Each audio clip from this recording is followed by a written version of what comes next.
आज का हमारा टॉपिक है एक्सपेंड टीचर मेथड, व्यय विधि। कैसे व्यय विधि के द्वारा राष्ट्रीय आय की गणना करते हैं। तो इसके लिए सबसे पहले हम कुछ स्टेप्स को फॉलो करेंगे। मेरे साथ लिखिए। स्टेप वन क्या आएगा कि हमें सबसे पहले क्या करना होता है। सबसे पहले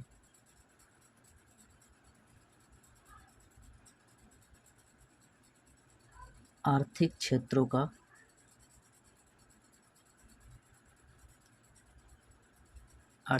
की पहचान करनी होती है।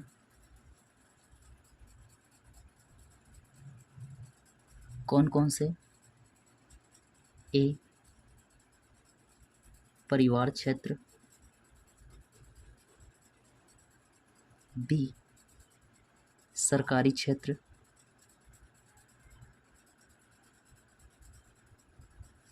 सी, उत्पादक क्षेत्र, डी, शेष विश्व। तो आप सब जानते हो कि हमारी अर्थव्यवस्था के जो क्षेत्र रहेंगे, आर्थिक क्षेत्र, वो कितने हैंगे? 4 हैं। परिवार क्षेत्र, सरकारी क्षेत्र और उत्पादक क्षेत्र और शेष विश्व यानी कि rest of the world. Step 2,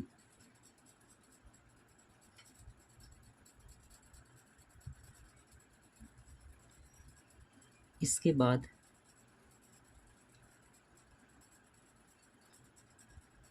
उपरोक्त सभी क्षेत्रों के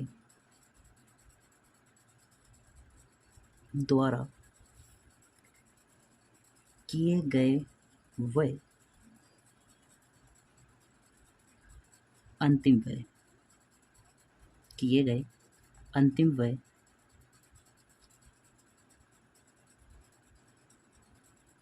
को वर्गीकृत कर लेंगे।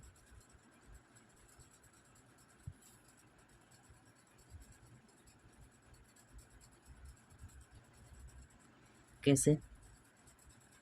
नंबर 1,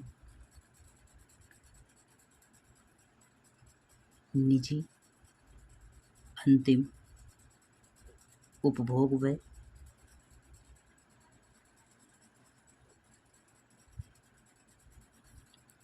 नंबर 2, सरकारी अंतिम उपभोग व्यय,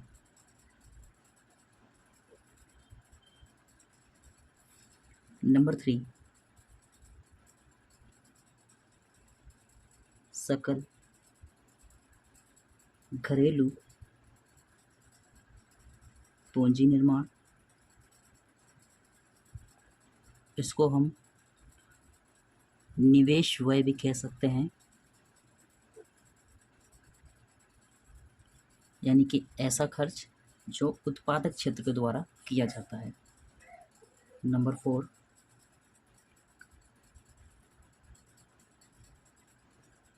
शुद्ध निर्यात, इसको निवल निर्यात भी कहते हैं, जो कैसे निकालते हैं? निर्यात x माइनस आयात m करके, यानी कि निर्यात में से आयात माइनस करके हम प्राप्त करते हैं शुद्ध निर्यात। नाउ आगे स्टेप नंबर 3,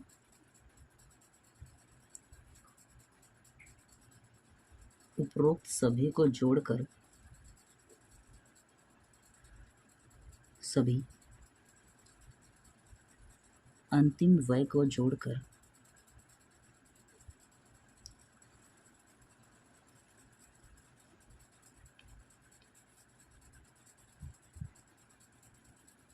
बाजार कीमत पर सकल घरेलू उत्पाद जिसको हम शॉर्ट में बोलते हैं जीडीपी एमपी,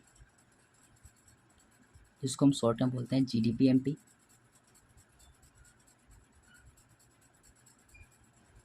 प्राप्त किया जाता है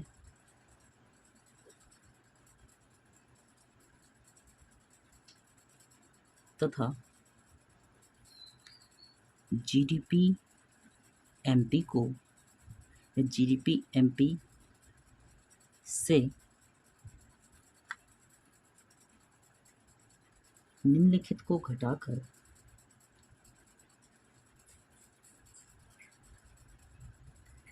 या निम्नलिखित द्वारा राष्ट्रीय आय, जिसको हम एनएनपीएफसी कहते हैं, प्राप्त करते हैं।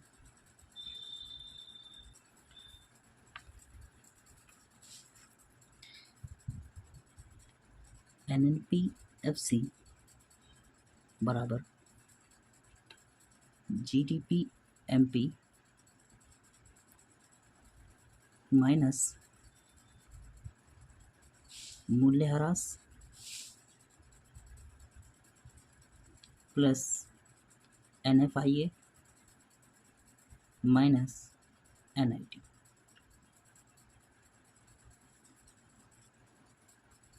बस इतना करने के बाद हमें नेशनल इनकम यानी कि राष्ट्रीय आय प्राप्त हो जाती है। चलिए एक बार दोबारा देखते हैं इसको। तो क्या होता है, सबसे पहले स्टेप 1 में हमें क्या करना होता है कि हमारी अर्थव्यवस्था के जो आर्थिक क्षेत्र हैं उनकी पहचान करनी होती है। एक होता है परिवार क्षेत्र, सरकारी क्षेत्र, उत्पादक क्षेत्र और शेष विश्व यानी कि रेस्ट ऑफ द वर्ल्ड।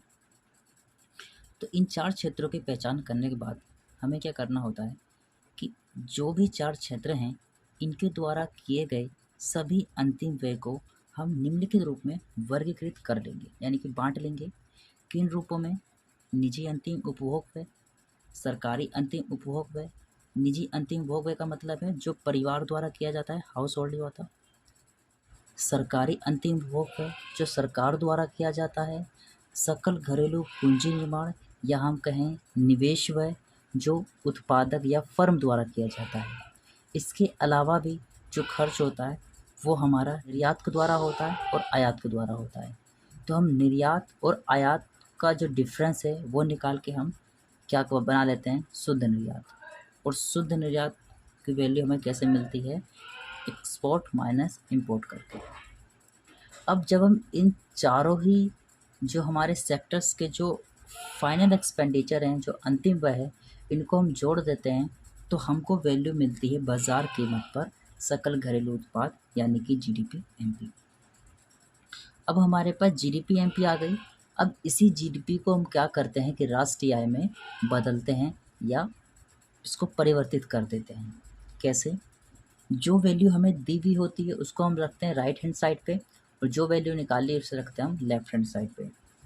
तो हमारे पास जीडीपी एमपी इन चारों को जोड़ने के बाद मिल गया। अब इसमें से क्या करेंगे, हम मूल्यह्रास को माइनस करेंगे तो जो ग्रॉस वैल्यू है वो नेट वैल्यू में बदल जाएगी। एनएफआईए को प्लस करेंगे यानी कि जो डोमेस्टिक इनकम है नेशनल इनकम बन जाएगी। एनआईटी को माइनस करेंगे यानी कि मार्केट प्राइस फैक्टर कॉस्ट में बदल जाएगा। तो हमारी वैल्यू राष्ट्रीय आय निकल के आ जाएगी जिसको हम एनएनपीएफसी कहते हैं। चलिए अब मेरे साथ अगले पेज पर आइए और इसको हम एक अच्छे से एक डायग्राम के साथ एक फ्लो चार्ट का समझते हैं कि कैसे हम कैलकुलेट करेंगे नेशनल इनकम एक्सपेंडिचर मेथड के द्वारा। ये तो आपके कुछ स्टेप्स थे जिन स्टेप को फॉलो करके हम राष्ट्रीय आय को निकालते हैं एक्सपेंडिचर मेथड के द्वारा। एक्सपेंडिचर मेथड के द्वारा जब भी हम राष्ट्रीय आय को निकालते हैं तो हमें उस मेथड के द्वारा सबसे पहली वैल्यू जो मिलती है वो मिलती है जीडीपी एमपी, यानी कि जो भी मैंने आपको 4 कंपोनेंट्स बताए थे उन 4 कंपोनेंट्स को जोड़ने पे हमें वैल्यू मिलती है जीडीपी एमपी। इस जीडीपी एमपी को हमें बदलना पड़ता है राष्ट्रीय आय में, नेशनल इनकम में। तो कैसे निकलती है हमारी एक्सपेंडिचर मेथड के द्वारा जीडीपी एमपी कैसे प्राप्त होती है? तो देखिए, मेरे साथ लिखते रहिएगा। सबसे पहला कंपोनेंट बताया था मैंने परिवार क्षेत्र का, जिसको हम नाम देते हैं निजी अंतिम उपभोग व्यय।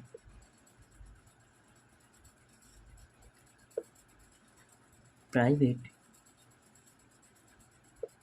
फाइनल कंजम्पशन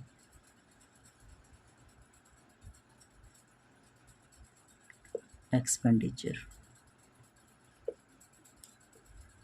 जिसको हम शॉर्ट में PFCE कहेंगे। इसमें क्या ऐड करेंगे अब? दूसरे क्षेत्र का सरकारी अंतिम उपभोग व्यय, government final consumption expenditure, GFCE। तीसरा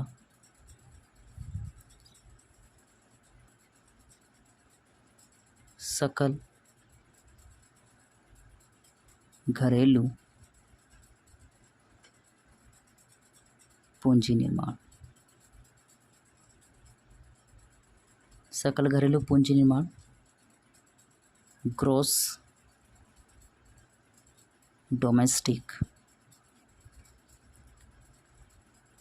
कैपिटल फॉर्मेशन,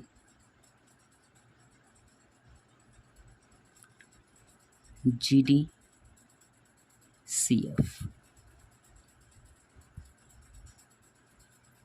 और लास्ट कंपोनेंट बताया था मैंने शुद्ध निर्यात,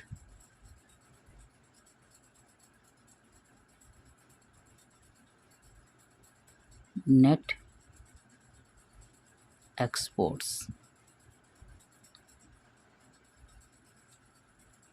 जो वैल्यू कैसे निकलती है? X माइनस M, यानी कि एक्सपोर्ट माइनस इंपोर्ट करके, निर्यात माइनस आयात करके। आगे तो दोस्तों, GDP MP निकालने के लिए हम क्या करते हैं कि इन चारों ही कंपोनेंट को जोड़ देते हैं।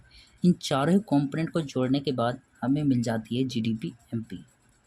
तो क्वेश्चन पेपर में आपको एक्सपेंडिचर मेथड के द्वारा नेशनल इनकम कैलकुलेट करने के लिए बोलेगा, तो आपको कुछ ऐसे ही कंपोनेंट दिए होंगे, ठीक है। अगर हम बात करें पहले कंपोनेंट की, निजी अंतिम उपभोग व्यय, यानी कि ऐसा व्यय, ऐसा खर्चा जो परिवार द्वारा किया जाता है, हम जैसे लोगों द्वारा किया जाता है। ये क्या होता है? हमारा प्राइवेट फाइनल कंजम्पशन एक्सपेंडिचर, जिसको हम शॉर्ट बोलते हैं PFC। तो दोस्तों, चांस यही रहेगा आपका इसके अंदर कि आपको क्वेश्चन पेपर में निजी अंतिम उपभोग व्यय हमेशा डायरेक्ट दिया होगा, डायरेक्ट दिया होगा। डायरेक्ट दिया होगा का मतलब आपको क्वेश्चन पेपर में दिया होगा निजी अंतिम उपभोग व्यय, तो आपको निजी अंतिम उपभोग व्यय उठाना है और इसको जोड़ लेना है। पहला कंपोनेंट हमारा हो जाएगा। बट बाई चांस अगर ना भी दिया हो तो हमारा कैसे निकलता है ये? तो देखिए, ये निकलता है हमारा निजी आय और निजी बचत के डिफरेंस से। जैसे अगर मैं आपसे बोलूं कि अगर मेरी आय 100 रुपये है, जिसमें से मैं 20 रुपये बचाता हूँ, तो मैं खर्चा कितना करता हूँ? आप बताओगे 80 रुपये। तो कैसे बताया आपने? आपने टोटल इनकम में से बचत को माइनस कर दिया। तो उसी तरह अगर हमें खर्चा प्राप्त करना होगा, जानना होगा, तो हम क्या करेंगे कि टोटल इनकम में से हम माइनस कर देंगे सेविंग्स को, तो हमें मिल जाएगा निजी अंतिम उपभोग व्यय। लेकिन मोस्टली होगा कि आपको डायरेक्ट दिया होगा, ठीक है। आगे कंपोनेंट नंबर 2, सरकारी अंतिम उपभोग व्यय। इसका मतलब यह है कि सरकार द्वारा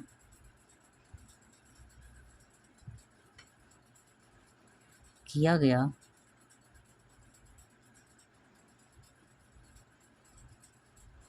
वस्तुओं तथा सेवाओं पर अंतिम व्यय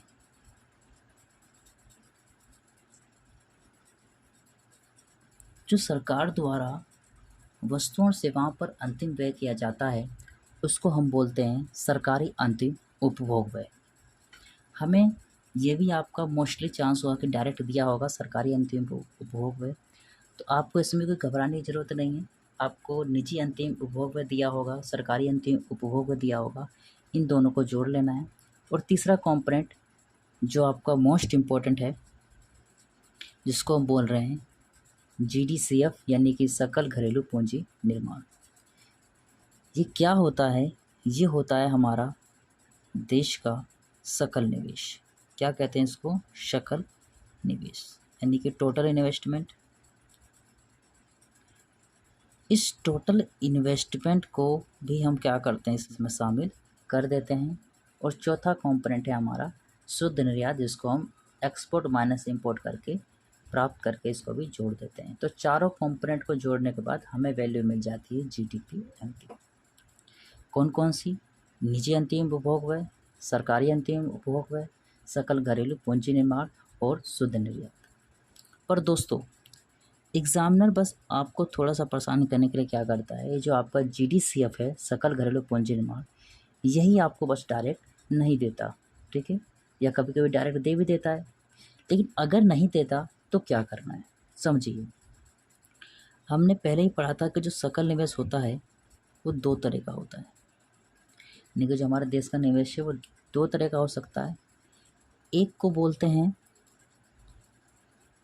स्थिर निवेश यानी कि फिक्स्ड इन्वेस्टमेंट, और दूसरा होता है हमारा इन्वेंट्री इन्वेस्टमेंट यानी कि माल सूची निवेश।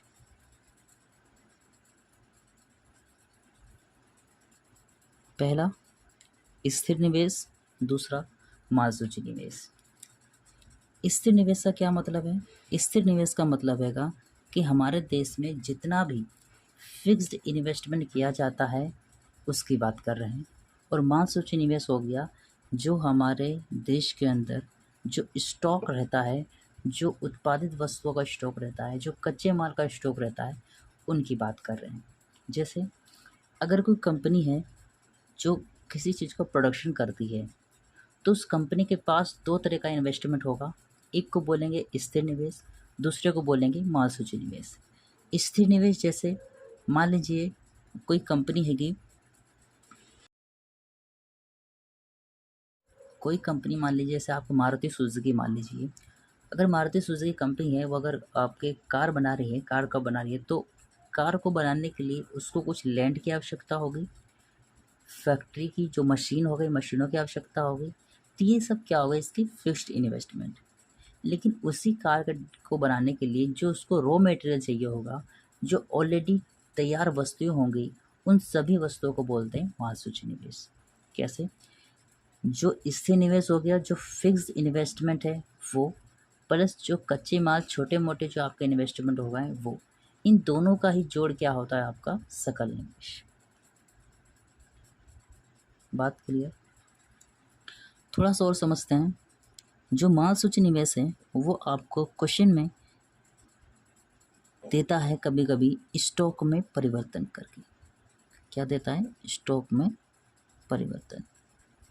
माल सूची निवेश नहीं दिया होगा तो आपको दिया होगा स्टॉक में परिवर्तन। तो इसमें घबराना नहीं है, दोनों का मतलब एक ही है, ठीक है।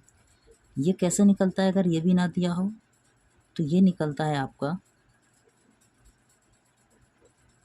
Closing stock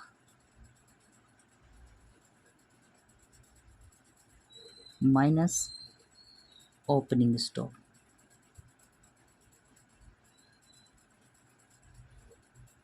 closing stock minus opening stock करके हम क्या कर लेते हैं, स्टॉक में परिवर्तन निकाल लेते हैं। स्थिर निवेश, थोड़ा सा स्थिर निवेश के बारे में समझते हैं। इसको हम शॉर्ट में बोलते हैं GDFCF। GDFCF का मतलब क्या आएगा? Gross domestic fixed capital formation. है दोनों एक ही चीज़, GDCF GDFCF। यहाँ पर केवल बात कर रहा है केवल स्थिर निवेश की, इसलिए यहाँ पर क्या आएगा बीच में F। लेकिन यहाँ पर F नहीं है क्योंकि ये दोनों ही इन्वेस्टमेंट का जोड़ बता रहा है, इसलिए क्या आएगा आपका GDCF, सकल निवेश। तो आपका निवेश दो तरह का होगा, एक होगा स्थिर निवेश, दूसरा होगा माल सूची निवेश। दोनों को जोड़ देंगे हमें क्या मिल जाएगा? सकल निवेश। और सकल निवेश मिल गया तो बस चारों कॉम्पोनेंट को जोड़ना है और GDP-MP को प्राप्त कर लेना है। लेकिन अगर आपको सकल निवेश नहीं दिया होगा तो आपको स्थिर निवेश दिया होगा। स्थिर निवेश किस रूप में दिया होगा? सकल घरेलू स्थिर पूंजी निर्माण या सकल घरेलू स्थिर निवेश। इन कैपिटल फॉर्मेशन को हम जानते हैं क्या बोलते हैं? निवेश बोलते हैं। ठीक है, इसके अंदर हमें जोड़ देना है स्टॉक में परिवर्तन। अगर स्टॉक में परिवर्तन नहीं दिया, माल सूची निवेश नहीं दिया, तो हमें निकालना पड़ेगा स्टॉक में परिवर्तन closing stock minus opening stock करके। अब आगे, अब थोड़ा सा इन्वेस्टमेंट समझते हैं कि फिक्स इन्वेस्टमेंट कितने टाइप के हो जाते हैं। तो ये होते हैं आपके 3 तरह के हमारे सिलेबस के अनुसार।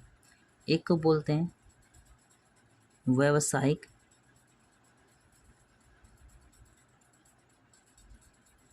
निवेश,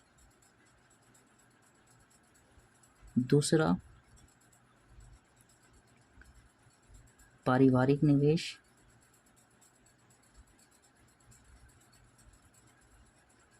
तीसरा सार्वजनिक निवेश।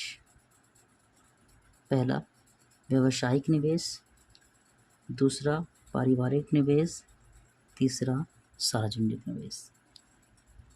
तो जो इन्वेस्टमेंट हो गया हमारा फिक्स्ड इन्वेस्टमेंट, वो 3 तरह का हो सकता है, एक व्यावसायिक, पारिवारिक या फिर आपका सार्वजनिक। व्यापारिक का मतलब हो गया, व्यावसायिक का मतलब होगा जैसे मान लीजिए किसी ने मॉल ओपन किया है, तो जो मॉल हो गया वो क्या होगा? एक तरीके से फिक्स्ड इन्वेस्टमेंट। परिवार द्वारा रिहायशी मकानों का निर्माण किया गया, मकान बनाए गए हैं, तो भी क्या हो गया आपका? Fixed investment. सार्वजनिक निवेश, मान लीजिए पुल बनाए गए, स्कूल बनाए गए, तो ये क्या हो गए आपके? सार्वजनिक निवेश। तो एक बार दोबारा समझिए, ये क्या होता है स्थिर निवेश? हमारे सिलेबस के अनुसार हमें 3 रूप में पढ़ना है होता है। एक हो गया आपका व्यावसायिक निवेश, पारिवारिक निवेश और सार्वजनिक निवेश। इन तीनों ही निवेश को जोड़ देंगे हमें मिल जाता है स्थिर निवेश। स्थिर निवेश में प्लस कर देंगे माल सूची निवेश या स्टॉक में परिवर्तन, हमें मिल जाएगा सकल निवेश। बस इसके अलावा कुछ करना ही नहीं है, आपकी वैल्यू आ जाएगी GDP-MP। तो बस इन वैल्यू के बाद आपको GDP-MP को कन्वर्ट कर देना है नेशनल इनकम में। कैसे करेंगे समझिए।